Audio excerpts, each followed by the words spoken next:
ગુજરાતી જલસો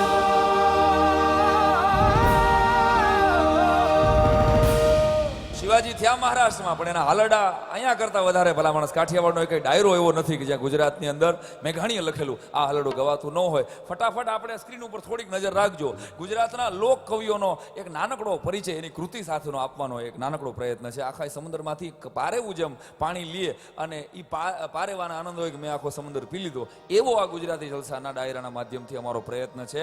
પણ મેઘાણીજીએ શિવાજીનું હાલરડું લખ્યું, 8 ઉપનિષદ જેવા અને પુરાણો જેવા લોક સાહિત્યના ગ્રંથો આપ્યા, અને મેઘાણી બાદ કાગબાપુ એની સાથે જ જોડીમાં રહી અને એવી અદ્ભુત કવિતાઓ લખી. મજાદાર નાનકડા કાશ્મીરના કટકા જેવા હોનાની વીટી જેવા ગામડામાં કાગબાપુએ લોક સંસ્કૃતિની જે વાતો કરી, એની દાઢી જોવો, એનો સાફો જોવો, એની આંખું જોવો, એટલે લોક સાહિત્યના, લોક સંગીતના, ચારણી સાહિત્યના એવા ઉજાગર કવિ કાગબાપુનું એક ગીત ગાયા વગર એકેય ડાયરો ભલા માણસ આગળ હાલે નહીં. હવેશીભાઈ એની એક કડી સંભળાવો, કાગબાપુની અમર કવિતા.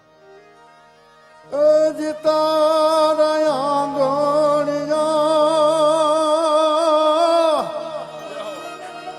પૂછીને જે કોઈ આવે રે, એ આવકારો મીઠો એને આપજે રે જી.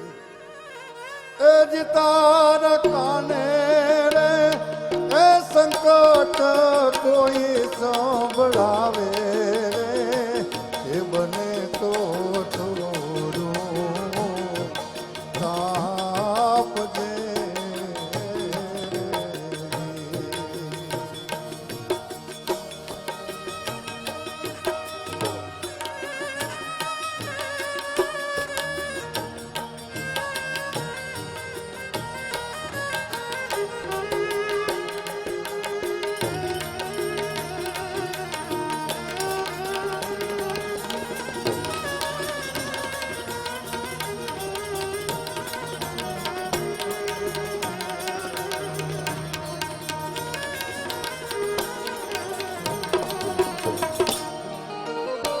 માનવીની પાસે કોઈ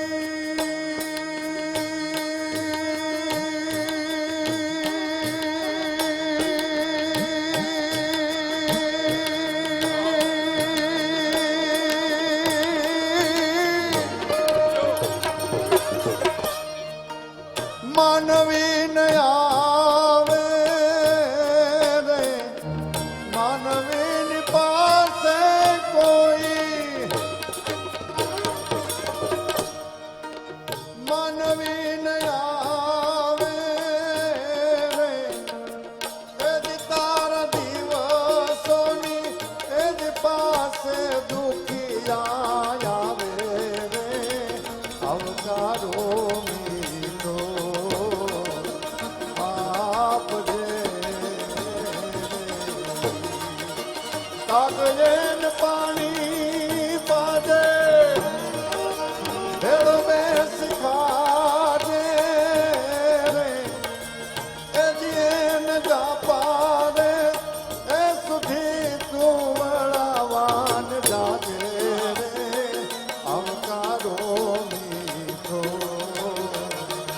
આપજે રે,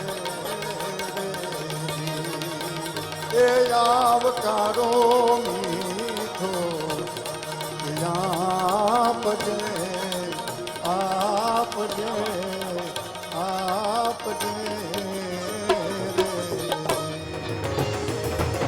ગુજરાતી જલસો